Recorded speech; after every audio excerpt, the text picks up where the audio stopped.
I don't understand why humans carry such heavy burdens in silence, but I've learned that some pain runs deeper than words can reach. My name is Bramble, and for 12 years, I've been the guardian of a rocking chair that holds more than just an old man's tired bones. It holds hope that refuses to die, love that refuses to surrender, and a father's heart that refuses to stop believing. Every evening, as the Nebraska sun paints the sky in shades of amber and rose, I watch Walter settle into that weathered oak chair. The same chair where he's waited, and waited, and waited. 12 years of sunsets, 12 years of silent prayers, 12 years of a father's unwavering faith that his son would come home. What would you do if someone you loved simply vanished? How long would you wait before giving up hope? But let me start from the beginning, because every story of unwavering love has roots that run deeper than what the world can see. I am Bramble, a border collie with silver threading through my black coat. The kind of silver that comes from years of watching, years of understanding. I've lived with Walter McKinnon in this farmhouse on the outskirts of Broken Bow, Nebraska, since I was barely 8 weeks old. That was 14 years ago, back when laughter still echoed through these rooms and the dinner table was set for 3. Walter is 74 now, though grief has aged him beyond his years. His hands are weathered from decades of working this land, but they're gentle when they stroke my fur during those long, quiet evenings. He used to be a man of many words. I remember him telling stories to his son Michael, stories that would make the boy's eyes light up like fireflies in summer darkness. Our days follow a rhythm as predictable as the seasons themselves. Walter rises with the sun, tends to the small vegetable garden behind the house, and repairs whatever needs mending. Fence posts, broken shutters, the creaky porch steps. But every evening at 5:30, without fail, he settles into that rocking chair on the front porch. And I settle beside him, my head resting against his leg, both of us facing the long gravel road that stretches toward town. The chair has been there longer than I have. Walter built it himself when Michael was just a boy, back when the world felt safer and families stayed whole. The wood is smooth now, worn by years of use, and it knows the exact weight of Walter's sorrow. It creaks a specific song when he rocks, a melody of longing that I've learned to recognize as the soundtrack of hope refusing to die. This house holds memories in every corner. Michael's room remains exactly as he left it 12 years ago. Bed made, baseball trophies on the shelf, a half-finished model airplane on the desk. Walter dusts it every Sunday, as if preparing for his son's return. The refrigerator still bears Michael's high school graduation photo, his military deployment photo, and one last snapshot of him in uniform, smiling with that crooked grin that mirrors his father's. Then came that October morning 12 years ago, when everything changed with a single phone call. I remember the exact moment because I was lying in my favorite spot by the kitchen window, watching Walter prepare his usual breakfast of black coffee and burnt toast. The phone rang at 7:23 a.m. I remember because the kitchen clock had just chimed, and Walter always said the Army taught Michael to call at precise times. But it wasn't Michael. I watched Walter's face transform as he listened to the voice on the other end. His coffee mug slipped from his fingers, shattering against the linoleum floor, but he didn't even notice. The color drained from his cheeks, and his free hand gripped the counter so tightly his knuckles went white. "Missing in action," he whispered after hanging up. Those 3 words would echo through our house for years to come. Michael's unit had been captured during a humanitarian mission in a remote region where American forces weren't officially supposed to be. The details were classified, the official said, but families would be notified the moment any information became available. Walter pressed for more. Where exactly? Who took them? What were the rescue efforts? But the answers were always the same. Classified, ongoing investigation. We'll keep you informed. That first week, Walter barely slept. He paced the house like a caged animal, calling the Pentagon daily, reaching out to senators, anyone who might have answers. I followed him from room to room, sensing his anguish in the way his scent changed. Sharp with desperation, heavy with fear. He'd stop at Michael's photograph, touch the glass gently, and whisper, "Hold on, son. Just hold on." But weeks turned to months, and months turned to seasons. The official calls became less frequent, then stopped altogether. Walter's questions met with increasingly vague responses, until finally, he was told that after 2 years with no contact, Michael would be classified as presumed dead.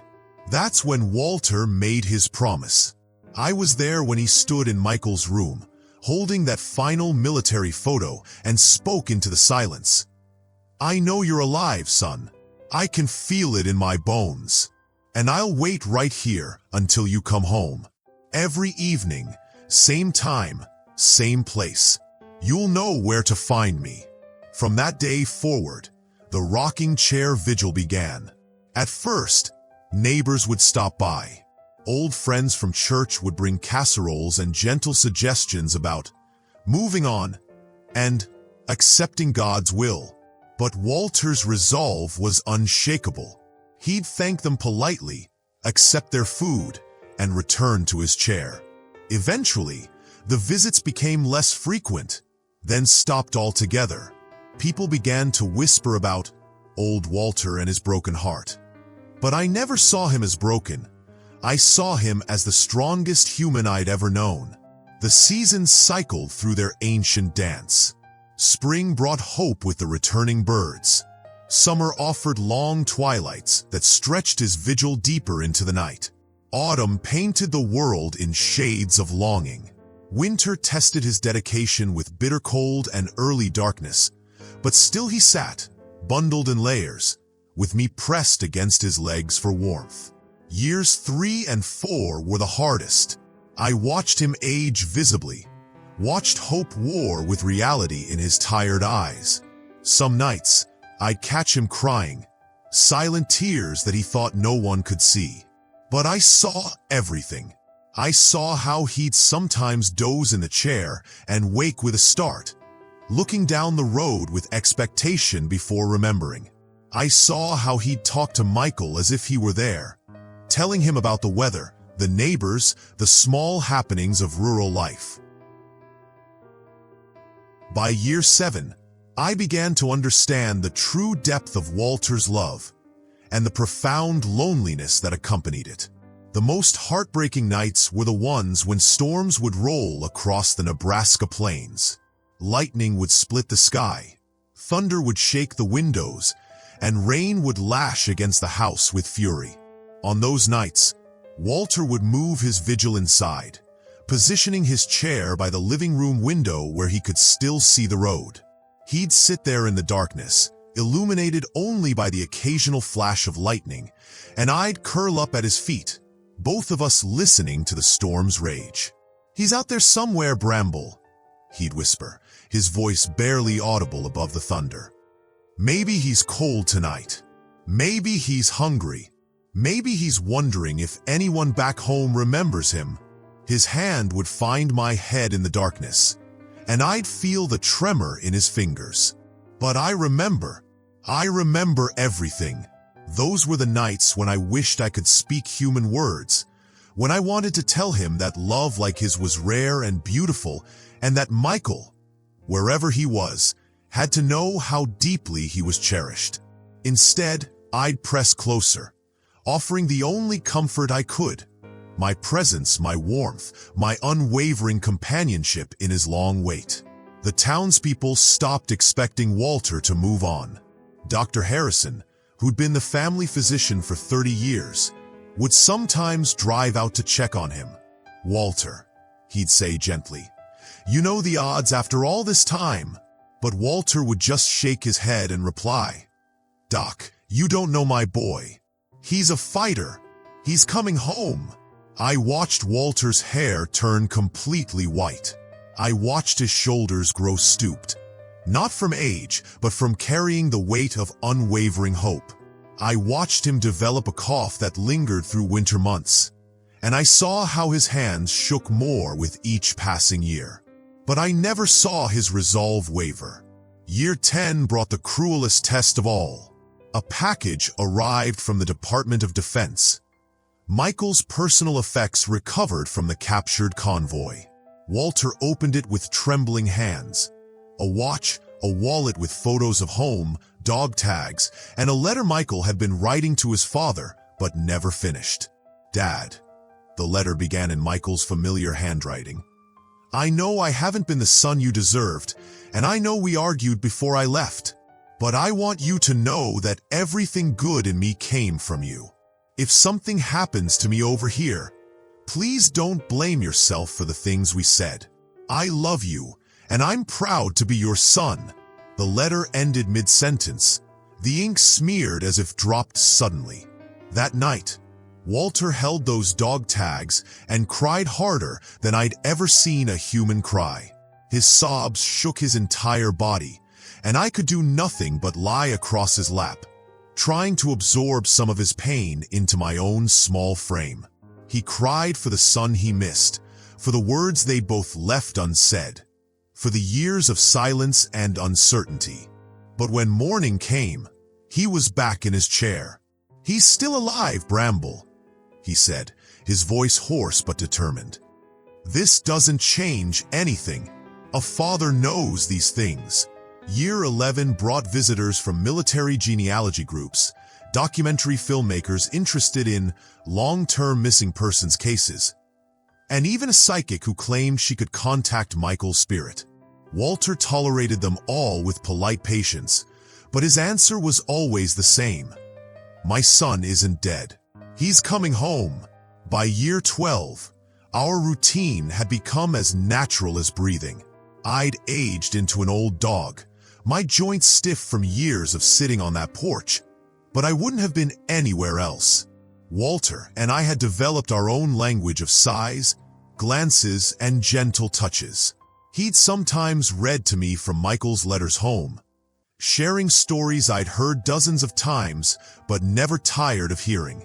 The most profound moments were the ones of absolute silence, when words became unnecessary, when the rocking of the chair, the settling of the old house, and the distant sound of wind through the cornfields created their own kind of peace. In those moments, I understood that Walter wasn't just waiting for Michael to return. He was keeping something alive that the world wanted him to let die. He was proving that some loves are stronger than logic, some hopes more powerful than probability. On a Tuesday evening in late September of the 12th year, as Walter and I sat in our familiar spots watching the sunset paint the Nebraska sky, I saw a figure walking up our gravel road. At first, I thought it was just another neighbor, but something made my ears prick forward. The silhouette moved with a familiar gait, despite an obvious limp. Walter squinted into the distance, his hand shading his eyes against the dying light. The figure grew closer, and I could see he was thin, too thin, with hair that had gone prematurely gray and scars that told stories of unimaginable hardship. But there was something in the way he held his head, something in the determined set of his shoulders that made my tail begin to wag before my mind understood why. Walter stood slowly from his chair, his hand gripping the armrest for support. The rocking chair continued its gentle motion behind him, as if keeping time with his racing heart. "Michael?" The name came out as barely a whisper. The figure raised his hand in a small wave, that same gesture I'd seen in family photos from years ago. "Hey, Dad. Sorry I'm late." Walter didn't run to his son. Instead, he stood perfectly still as Michael climbed the porch steps, his limp more pronounced up close. When they were finally face to face, Walter simply placed his weathered hand on his son's shoulder. The gentlest touch, as if confirming this wasn't another dream. "I knew you'd be here," Michael said, his voice rough with emotion and years of silence. "I told you I would be," Walter replied. They didn't need to say more. 12 years of waiting, 12 years of unwavering faith, 12 years of a father's love that refused to surrender. It all lived in that simple exchange. As I watched them embrace finally, carefully, mindful of wounds both visible and hidden, I understood something profound about human love. It's not always about grand gestures or dramatic declarations. Sometimes, the deepest love is found in the quiet persistence of hope, in the daily choice to believe when believing becomes an act of defiance against despair. Walter never asked where Michael had been, never demanded explanations for the years of silence. He simply welcomed his son home, prepared his favorite meal, and listened as Michael shared what he was ready to share. Some stories, I learned, can only be told when the heart is ready to release them. Humans often forget that love isn't just a feeling. It's a commitment, a choice made new each day.